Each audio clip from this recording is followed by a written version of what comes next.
สบายดีพี่น้องป้องปายเฮาเบิดสุขูสุขคนเนาะมื้อนี้กับปานก็ได้มากราบไหว้พระราชสวังเฮือนเจ้าสมเด็จเพชรสราชมหาอุปราชพี่น้องเมืองหลวงพระบางเด้อพี่น้องเด้อทุกๆครั้งที่ว่าคำปานมีเวลาเนาะได้มาหลวงพระบางคำปานจะไปกราบไหว้เพิ่นตลอดพี่น้องคำปานก็อ่าศรัทธาเพิ่นหลายเนาะฮักเพิ่นหลายพี่น้องทุกๆครั้งคำปานมาหลวงพระบางคำปานจะไปกราบไหว้เพิ่นตลอดพี่น้อง มื้อนี้คำปานก็ถือว่าเป็นมือดีสำหรับคำปานเนาะก็เลยมาอัดคลิปให้ทุกคนเบิ่งว่าเฮือนที่ว่าเพิ่นอยู่สมัยก่อนเนาะตอนที่เพิ่นยังมีชีวิตจะเป็นแบบใดใช่ทุกคนเบิ่งเด้อพี่น้องเด้อนี่เห็นบ่อันนั้นเป็นนานระเบียงที่เพิ่นนั่งกินข้าวหรือว่าเพิ่นสิแนมไปทางบางทางนี้เนาะนี่ทางนี้ก็สิเป็นน้ำคลองพี่น้องเห็นบ่น้ำคลองไปพูนพี่น้องเห็นบ่เข้าสู่ตัวเมืองหลวงพระบางเลยพี่น้องแต่ว่าบนพนอยู่นี่สวยสดงดงามเลยพี่น้องแต่ว่าบรรยากาศบนพนอยู่นี่บอกเลยพี่น้องอยู่ติดกับน้ำคลองพี่น้อง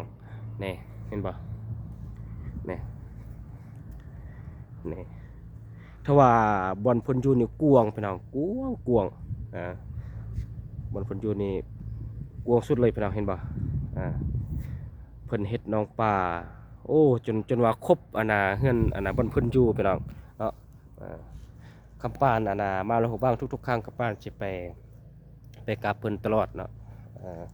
ไปขอพรหรือว่าถ้าว่าคำปานมีเรื่องที่ว่าทุกข์ใจคำปานสิมามากราบเพิ่นแหละทุกสิ่งทุกอย่างที่ว่าคำปานคิดมันสิหายไปนะพี่น้องเนาะที่ว่าคำปานมาอยู่ในจุดนี้นะพี่น้องแต่ว่าคำปานนี่ศรัทธาและคำปานคักเพิ่นหลายถึงว่าจะอยู่เฮือนบ่อยู่ไสก็เลยแต่เนาะหรือว่าการเดินทางบ่การไปเฮ็ดเวียกบนนี้บนนั้นกำปานสิจมและเว้าถึงเพิ่นตลอดเว้าถึงเจ้าสมเด็จเพชรสลัดมหาอุปราชตลอดเลยที่ว่ากำปานสิกินจักว่าจะไปไสก็แล้วแต่ทุกๆครั้งเลยกำปานสิเว้าถึงเพิ่นตลอดเนาะ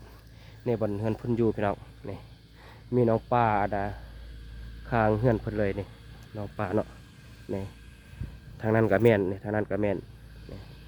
นี่อันนี้เป็นทางขึ้นเนาะอันนี้เป็นนาระเบียงที่ว่าเพิ่นนั่งกินข้าวบ่หรือว่านั่งชมวิวเนาะแล้วเพิ่นก็สิแนมตรงนี้ไปพูนแล้วไปทางนี้พี่น้องเห็นบ่นี่เห็นบ่พุ่นเข้าสู่ตัวเมืองหลวงพระบางเลยพี่น้องฟังเสียงแม่นไปพุ่นเลยพี่น้องเอา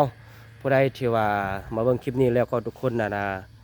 ปราศจากโรคภัยไข้เจ็บอยู่ดีมีแรงหมดสุขุสุขคนเด้อพี่น้องเด้อฝากกดใจฝากกดแชร์เนาะขอทุกคน